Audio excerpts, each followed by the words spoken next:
আল্লাহু আকবার, আল্লাহু আকবার, লা ইলাহা ইল্লাল্লাহ, আল্লাহু আকবার, আল্লাহু আকবার, আল্লাহু আকবার, লা ইলাহা ইল্লাল্লাহ, আল্লাহু আকবার, আল্লাহু আকবার, আল্লাহু আকবার, লা ইলাহা ইল্লাল্লাহ, আল্লাহু আকবার। আল্লাহ রাব্বুল আলামিন, ইয়া রব, ইয়া রহমানুর রহিম, আপনি আমাকে এখানে এসেছেন, এত অসুস্থ থেকে উঠাই এখানে আনেছেন। আপনার কাছে লাখ কোটি শুকরিয়া। আলহামদুলিল্লাহ, আলহামদুলিল্লাহ, আলহামদুলিল্লাহ, আলহামদুলিল্লাহ।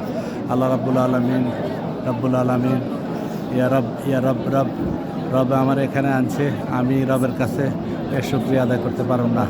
এটা আমার জীবনের বড় একটা এত বড় অসুস্থ থেকে এখানে আসছি। ইয়া আল্লাহ, ইয়া রব্বুল আলামিন, ইয়া পরওয়ারদিগার, ইয়া রহমানুর রহিম, আমাকে আপনি ক্ষমা করে দিন, আমাকে আপনি ছায়াতলে দিন।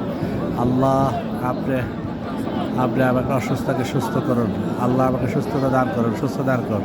আল্লাহ আমার ছেলে সন্তান পরিবর্গ, ভাই ব্রাদার, আত্মীয় স্বজন, বন্ধু বান্ধব যে যেখানে আছে সবাইকে আপনি সুস্থ রাখুন। সবাইকে ঈমান ও আমল সাথে তাআলা তৌফিক দান করুন। সবাইকে আপনি হালাল রিজিকের ব্যবস্থা করুন, নেক হায়াত দাস করুন। আমিন, আমিন, আমিন। এখানে বেশি কথা বলা যাচ্ছে না। আপনারা সবাই দোয়া করবেন।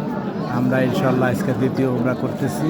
আল্লাহ পাক আমাদেরকে যাতে সুস্থ ও সুন্দরভাবে এই উমরাটা সম্পূর্ণ করতে পারি এবং মক্কা মদিনা সুন্দরভাবে সব কিছু করে যেতে পারি। আমাদের জন্য দোয়া করবেন। আমিন, আমিন, আমিন। লাস্ট কাবা শরীফের উত্তর পাশ থেকে যে জায়গাটা আগে আমরা নামাজ পড়তাম সেটা এখন বন্ধ করে রাখছে এবং গিলাপ ধরাটাও কষ্ট, পাথরে চুমা দেওয়া তো পসিবলই না। যাক, আপনারা সবাই দোয়া করবেন ইনশাআল্লাহ। ইনশাআল্লাহ সবাই ভালো থাকুন, সুস্থ থাকুন। আল্লাহ সবাইকে এখানে আসার তৌফিক দান করুক, তৌফিক দান করুক, তৌফিক দান করুক। আমিন, আমিন, আমিন।